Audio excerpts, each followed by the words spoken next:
Assalamu alaikum everyone, my name is Mizan the poet. I'm a spoken word artist and activist. I'm here with my brother Sei Englert. Sei, do you mind giving a quick introduction about what you do? Because you do some amazing work. Hi, my name is Sei. I'm an activist and an academic, and my work focuses on Zionism and particularly kind of the contemporary Israeli politics and economics. MashaAllah, and as you can tell, it's a very important subject right now because of what's going on, and this is what we're going to be discussing. We're going to be talking about Zionism and Israel and Palestine. So bro, like before we get into it properly, I think one of the things that we have to do is define what Zionism is, because a lot of people have different ideas of what Zionism is, and I think for me, one of the most contemporary ones came from Joseph Cohen from the Israel advocacy movement. When he was asked about Zionism, he said Zionism is the right for the Jews to have a state in Israel, and other people define it as a homeland. The idea of or the belief of the Jews having the right to a homeland. Now the thing is that the differences between like Joseph's definition and the definition that I understood is that when you're talking about states, you're talking about something that is very contemporary and something that is very exclusionary as well, because states, when in their formation, they're also based on the other, they exclude the other. But along with that, how would you define Zionism? Well, I mean, I think I agree with what you're saying here, is that Zionism is contemporary. It's a political movement, and it's a contemporary political movement. I think that's important, that emerges in the late 19th century, at the very, very end of the 19th century. And emerges exactly with that idea, which is to construct a Jewish state, a Jewish majority state, and then very rapidly a Jewish exclusionary state. So the idea that it's for Jews and for Jews only. And to do so in Palestine. And I think that's important because it's not just, some people today define it, for example, as a Jewish right to self-determination. And that makes it sound like something we would defend for the Palestinians, for example, or for any oppressed minority. And of course, it's something that Jews demanded in Eastern Europe around the same period, right? So the vast majority of Jews in the 19th century lived in Eastern Europe, and some of them demanded self-determination there. They said, we live here, we have our own culture, our own language, Yiddish, we demand autonomy here. What the Zionist movement demanded was something very different, which was the construction of a settler colonial state in Palestine, which is to say it wasn't just the construction of a Jewish state, but it was the construction of a Jewish state on somebody else's land by bringing over a population which at the time was understood as being mainly European, and then that changes later down in the history. But so I think Zionism should be understood as a modern political movement that aims to construct a settler colonial European state in the Middle East, and to do so on the basis of a Jewish majority or even at the exclusion of non-Jewish populations. Right. Well, before we get into the whole Zionist movement and what happened, I do want to just kind of stick with the idea for a little bit, because one of the things that a lot of Zionists say is that it's anti-Semitic when you believe that other groups or other racial groups have the right to have a homeland or a state at the exclusion of Jews. The Jews are the only groups that don't have that right, and therefore that's a binary in their understanding that makes it anti-Semitic. Now, as you know, there's a lot of ethnic groups out there that want a state, but unfortunately do not legally have the right to have a state. So, for example, the Kurds, the Kashmiris, the Muslims in China, etc., right? So the thing is that how do you navigate that binary? Because that's something that can be very difficult to navigate. The way I understand it is that the idea of Jews having a state of their own isn't problematic as long as it doesn't trample on the human rights of another group of people, which is what exactly happened. How would you define it? Right. So again, I think that's right. I mean, first of all, I don't think we should be in favor of any people having their state. I grew up in Belgium. In Belgium, the dominant part of the population, the rich Flemish-speaking North, has a very strong nationalist movement, very right-wing, that calls for the splitting up of Belgium and the creation of a Flemish state in the north. Right. It's a movement that aims at kicking out the French poorer minority in the south of the country because they don't want to redistribute the wealth from the north. I'm not in favor of those people having a state, for example. Right. I think it would be a reactionary development. I think it would be bad for the vast majority of people who live in Belgium, and I think it would be a regressive move. So first of all, I think this idea that we're universally in favor of every single ethnic group having a state, I think needs to be questioned. Of course, we also know what that leads to throughout the history of the 20th century, the genocides, the ethnic cleansings, which we've seen around the world, exactly on that basis, that there should be a perfect construction of nation states on specific ethnic groups. I'm personally not in favor of that. Now, that being said, the case of Jews historically in Europe is a very specific one. Is one of an oppressed minority that went through untold horrors, the pogroms, the Holocaust, institutional anti-Semitism, etc. In that case, would we be in favor of self-determination and the creation of a Jewish state? It's one of the possibilities. There were many different possibilities in the 19th century. What I think is unacceptable is the idea that the Palestinians would have to pay for the crimes of Europeans, and that state would become a settler colonial state. And so that kind of goes back to what I was saying earlier, which is that the Zionist movement was born in Eastern and Central Europe. Right. And at a time where there was in entire sections of that region, a Jewish majority. And in that population, a whole number of different political movements fought against anti-Semitism and proposed a number of different solutions. One of them was autonomy, and there's a debate about what that autonomy meant. Would it be a state? Would it be autonomy within a broader state, etc.? But that's a demand that, to me, makes sense. It's a population that lives there, that lives under highly oppressive circumstances, and is making a series of political claims. What I think is unacceptable about Zionism is the idea that the horrendous way in which Jews were treated, and in many places are still treated today in Europe, would be resolved by making a colonized population pay for it, and in this case the Palestinians.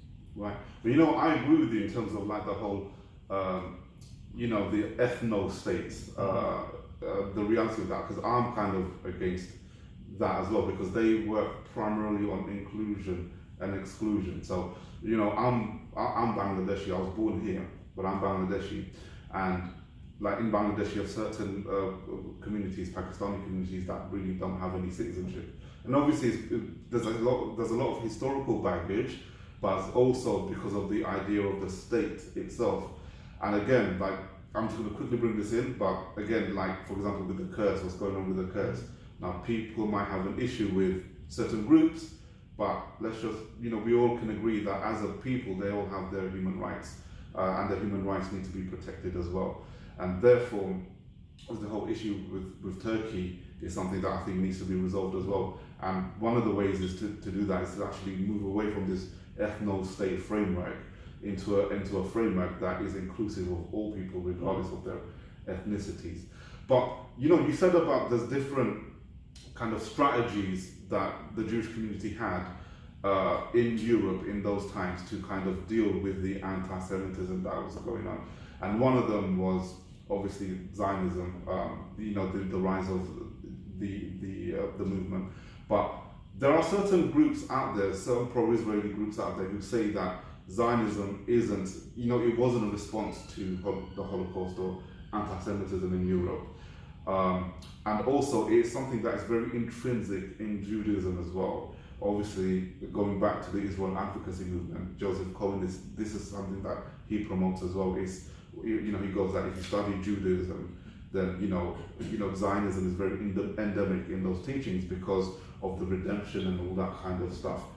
And like, historically speaking, within contemporary Europe, there were some writers who kind of were promoting the idea that instead of being a religious community, the Jews were actually more a national people, and they were using, they were coming up with a lot of articles and a lot of books to promote this idea that, you know, we are a people, we're not a religious community. What do you briefly say about that? Because I believe that that's something that kind of laid the underpinnings for some sort of Zionist ideas. So, I mean, there's a lot in that. So a couple of things. Firstly, I think it's entirely ahistorical to think that Zionism is somehow sort of intrinsic to Judaism throughout history. And lots of people say this, kind of pro-Israeli figures, Zionist activists, etc. say this. There is no evidence for this. There's no evidence for this, firstly, because as we've just discussed, the whole logic is the creation of a nation state. Right. That would have made no sense 800 years ago, let alone 2,000 years ago. The nation state is a highly modern, specific kind of political construction. Yeah. And so on a very basic level, I think that makes little sense. More than that, the historical, so even if we move away from the idea of just a nation state, there is very little evidence that the demand of Jews going back collectively to Palestine before the creation of the Zionist movement, there is very, very little evidence for this. Right.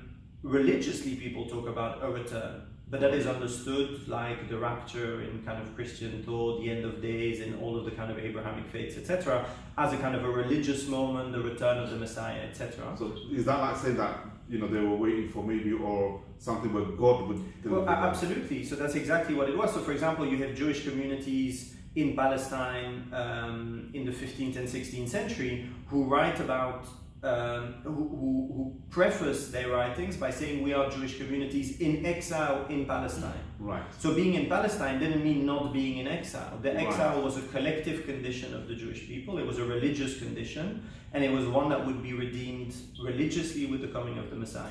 Right. So did Jews say, you know, next year in Jerusalem, and do they still say it? Of course. Did they talk about return? Of course, but they did so in a very specific religious setting. What's specific about Zionism is that it's a secular movement, whether it's religious Zionism or atheist Zionism. It's secular in the sense that it aims to build a state in the here and now, and to do so by kind of the modern means of state building. And that, I think, is important, which is that it's a particular political reading and very, very modern reading that it then tries to impose on kind of much longer standing religious ideas. And in fact, when you see the early Zionist movement, the vast majority of Jews reject it. The communist Jews reject it because it's a colonial process and they're not interested. The assimilating Jews reject it because they say, well, we're European, why would we move to Palestine and to the Middle East? Right. And the religious Jews reject it because they say this is religiously not acceptable. Right, okay. Right, so basically, you were completely right. And this is what I understood it as well, because when the whole Zionist movement came about, there was a big backlash against it.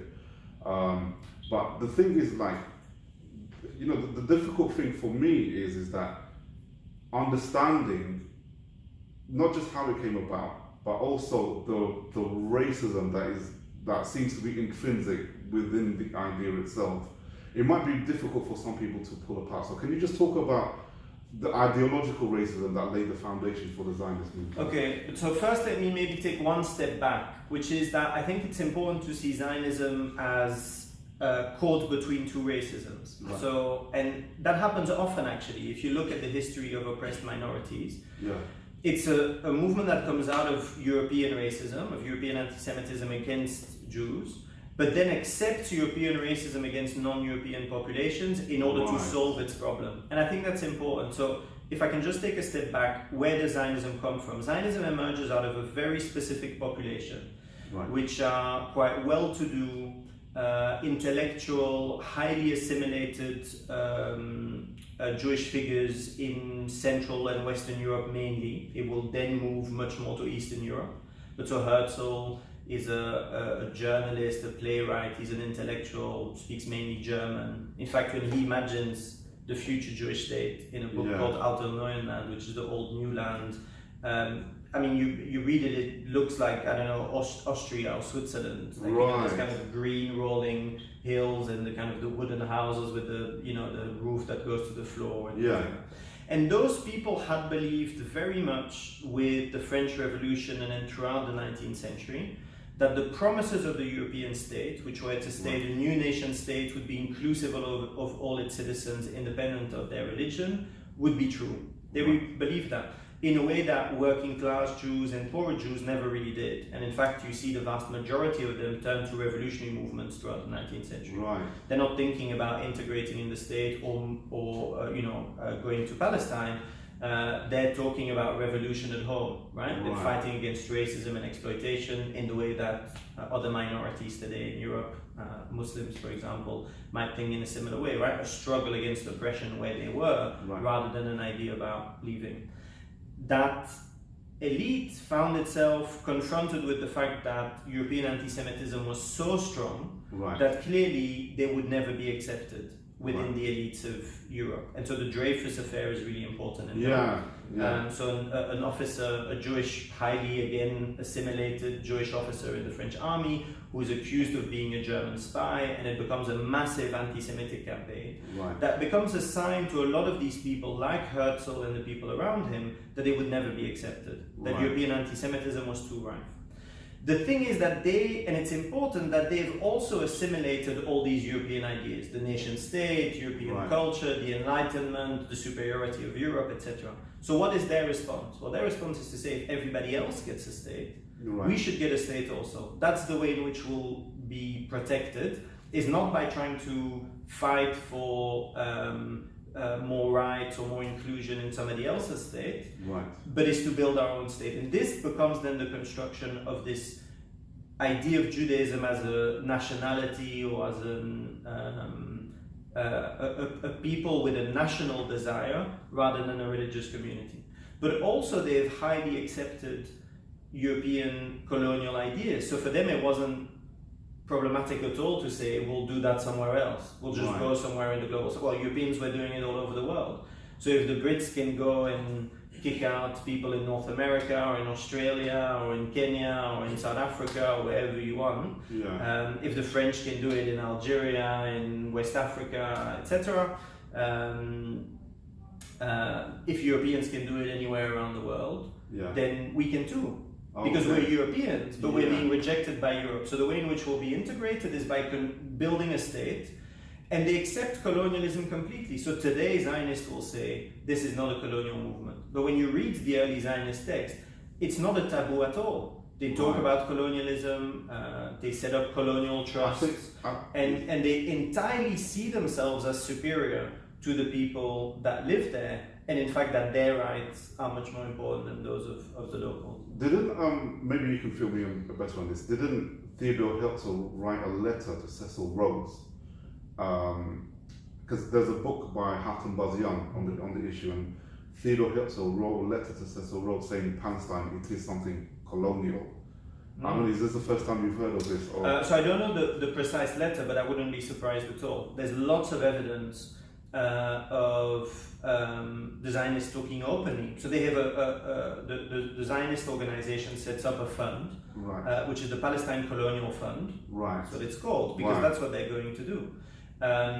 Throughout the decades before the creation of the Israeli state, so before 1948, there's a very lively debate between different sections of the Zionist movement about which colonial strategy they should follow.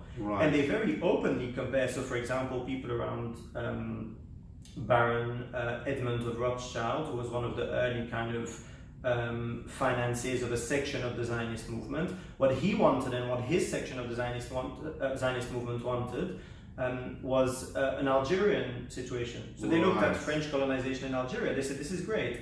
Few European, a small but powerful European population with a majority indigenous population that will work for that minority European population, to create cheap cash crops that can be imported to Europe. Right. Others said that's very dangerous, and they talked about Algeria and about South Africa, and they're the people who won out in the end. And they said, in fact, if you look at those colonial movements, they find themselves in a situation where they're dependent on the work of the indigenous population. Right. Those people can rebel, riot, go on strike, organize revolutions, because they can shut down the entire economy. Right. If the future state's economy becomes dependent on their labor, Right. we will dig the grave of the Zionist project, because at some point, and that's of course what you see in the settler colonial projects in Africa, where they were dependent on the labor of the indigenous populations, at some point those revolutionary movements kicked them out. When if you compare it to settler colonial projects in North America and Australia that eliminated the indigenous populations, they weren't kicked out because there was nobody there to kick them out anymore.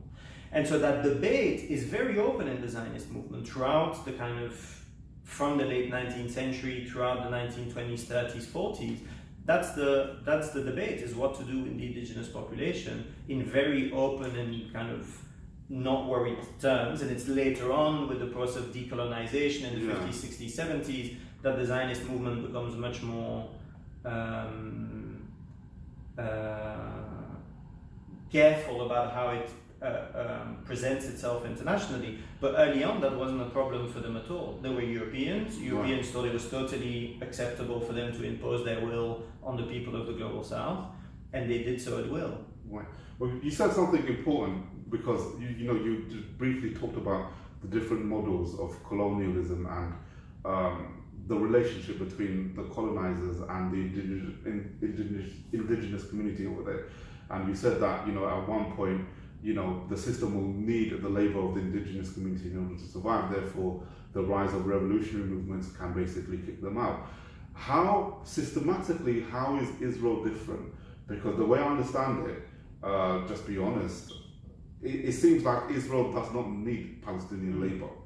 And some people say that actually neoliberalism and capitalism has actually facilitated that, because Israel because it's got a wide diaspora, it can import Jews from different countries to do the work, and therefore it doesn't really need indigenous labor to do it. Whereas in South Africa, the government needed it, and therefore that's what ultimately gave the people the power to actually rebel against it.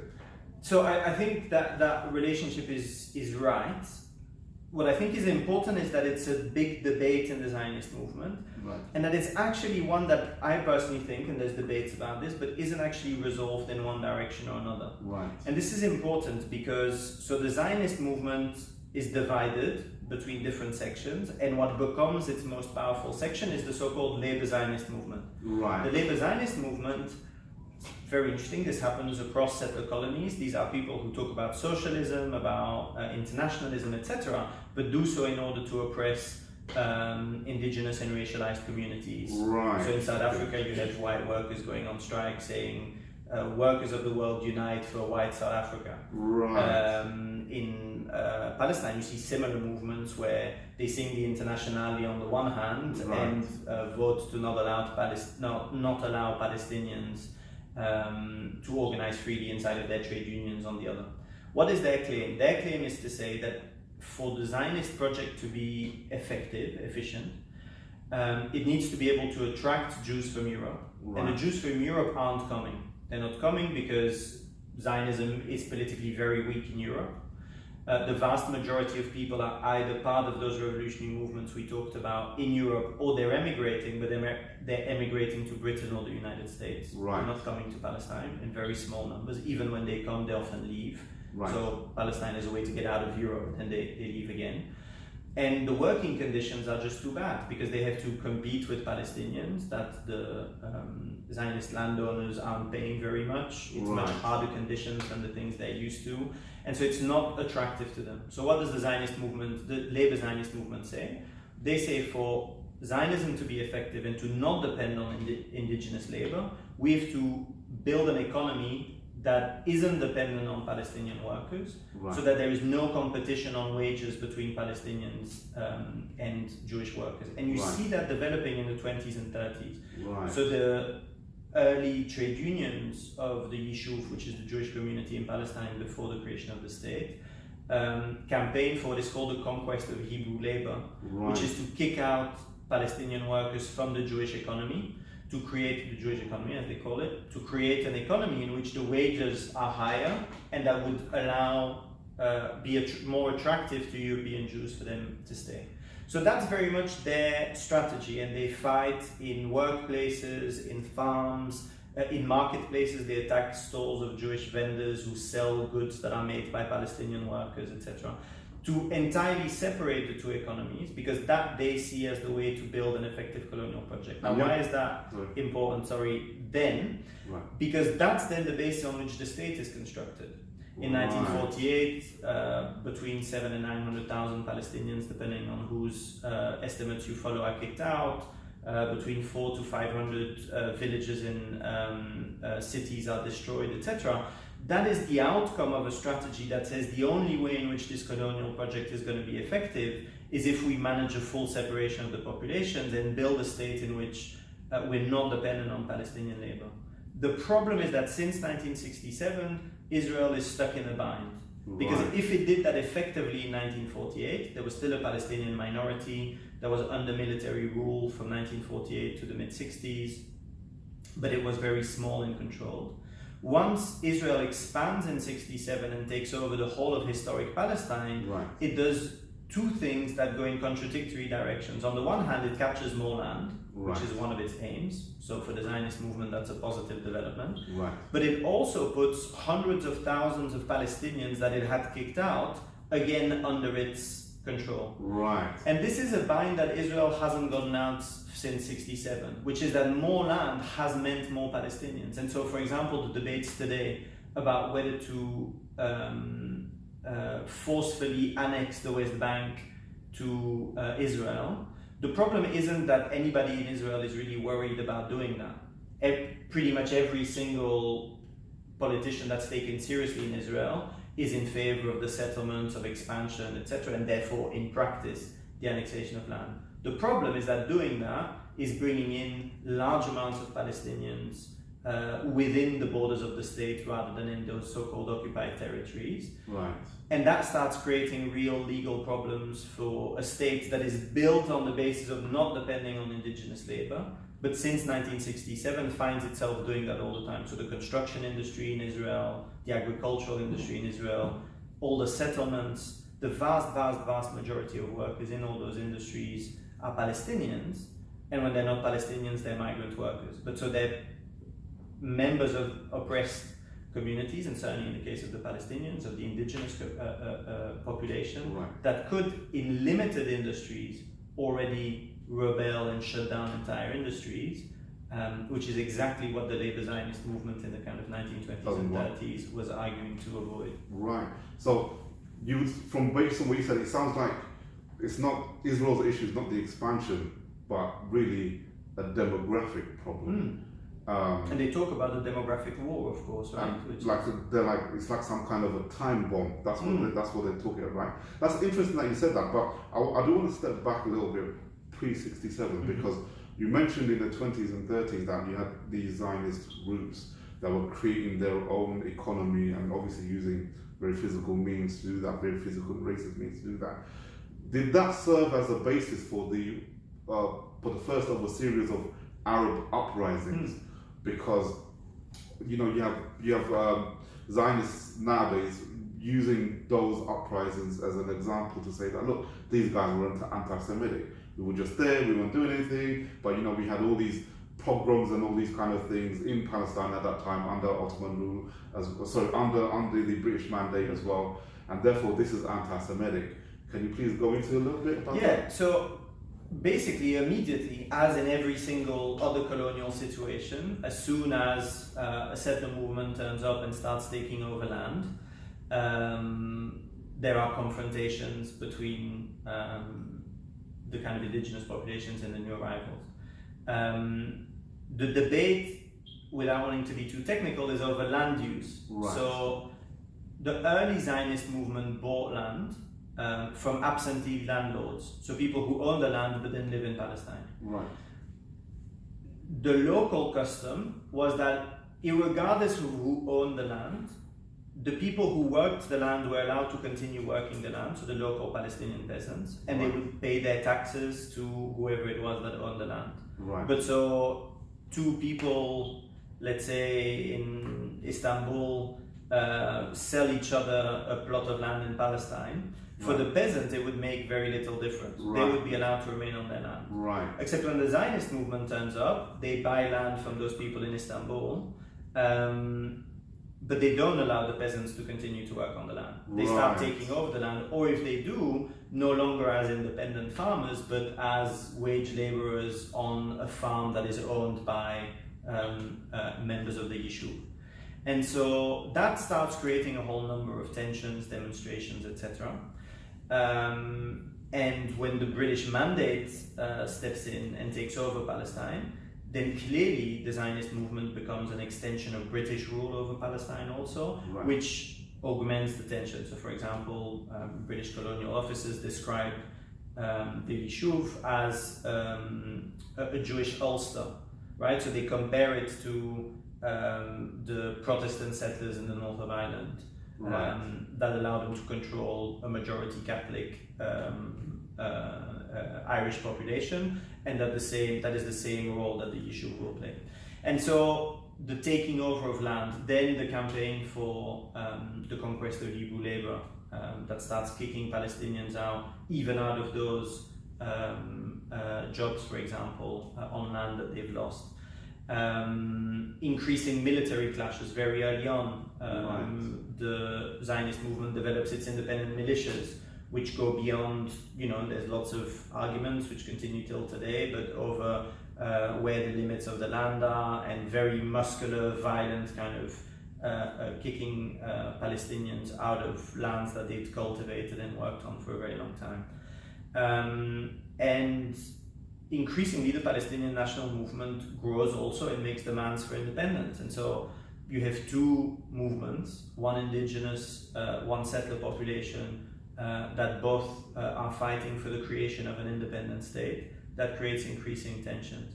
And the most important of those rebellions or revolts is the Arab Revolt of 1936, which is, I think, not known very much even in the Palestine Solidarity movement. I mean, of course, a lot of people do know about it, but I think in general we don't talk about it much.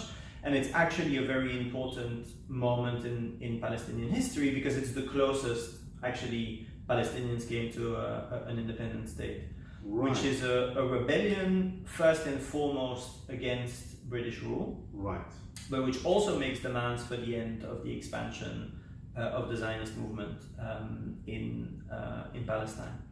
And it starts with a general strike, lasts about 6 months, potentially the longest general strike in history, and turns, because of massive repression by the British, into an armed conflict, which they almost lose. And we forget that. At some point, the majority of the cities and towns in Palestine are controlled by the Palestinian National Movement, and they are only crushed by the massive intake of soldiers from the rest of the British Empire into Palestine, which crushed the movement in extremely violent ways.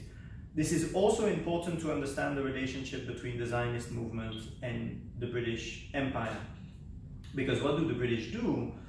They turn to the Zionist movement and they say, look, you want greater control over our state industries, for example, our ports, our railways, the post, things like that. The British Empire had a policy of hiring people proportionally. So there were more Palestinians than members of the Yishuv in those in all those industries. They said to the Zionist trade unions, if you break the strike, if you get enough workers to go into those industries and keep our vital industries running, the petrol industry, the ports, the railways, when we crush this revolt, you'll get a larger proportion of workers in those industries. So you can already expand the influence in key industries for the possibility of a future state. Of course, The British at this point haven't quite decided whether they are prepared to give them a state or not, or whether they'll stay, but it's certainly good for them to have a minority which is loyal and prepared to fight with them. What they also do is that they arm and train those existing Zionist militias I talked about before in order to mobilize them to help crush the revolt. And it takes 3 years, but in 1939 the Palestinian revolt is crushed.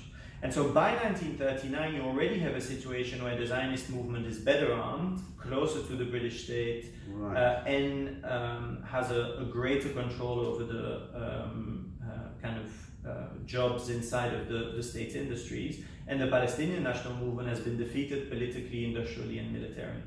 And so already 39, so that period becomes really a moment that sends pretty clear signals of what's about to happen, and solidifies that relationship between Zionism and the British state. And then, you know, that relationship doesn't remain good, because at some point the Zionist movement starts saying, okay, now enough of this being your right-hand man, now we want independence, and that develops clashes between the British and the Zionist movement later on. But that close relationship of the British Empire and the Zionist settler colonial movement to crush Palestinian resistance and Palestinian political organization is incredibly important to understand everything that happens afterwards. So, with that said, what do you think of the Balfour Declaration itself? Because obviously the declaration was given in 1917, and obviously this is kind of basically show to the Zionist movement that the British Empire will be supportive of a Jewish homeland in Palestine. But the thing is that some people say that, look, if you look at the actual Balfour Declaration, it actually says that minorities are protected and all that kind of stuff within the wording. My opinion is that it missed out one important thing, which is that yes, it will. They say that religious rights will be protected, but unfortunately, it did not say that their political rights will be protected, and therefore it kind of stripped the indigenous population of their rights for their political aspirations as well. But some people use that as a framework to say that no, all rights would have been protected. If you just read the Balfour Declaration, it kind of states clearly that non-Jews will be protected and all that kind of stuff. What would you say about that? So I think we agree on this. I mean, I think the first thing I would say is this is again an example of what I was saying earlier of European racism against Jews in Europe being turned into European racism and Zionist racism against indigenous populations. Why? Who is Balfour? Balfour is a British official who became famous in 1905 for passing the Aliens Act at the time, which was stopping Jewish migration from Eastern Europe into Britain. Jews that were running from pogroms and fleeing for their lives, stopping them from coming into Europe. Why is that important? Because many European anti-Semites in the early 20th century start thinking, well, Zionism is good for us. It's good for us because A, we don't want Jews in Europe. And the Zionist movement is giving us an excellent solution. So a lot of anti-Semites like it. They think this is a pretty good solution. Secondly, it's also, and that's the thing I was saying about Ulster, the possibility of creating a European enclave in the Middle East, at the crossroads of the trade routes between Asia, Europe, and Africa, next to the Suez Canal, at the point where the later on the oil pipelines will come from the Iraq-Iran region to Haifa.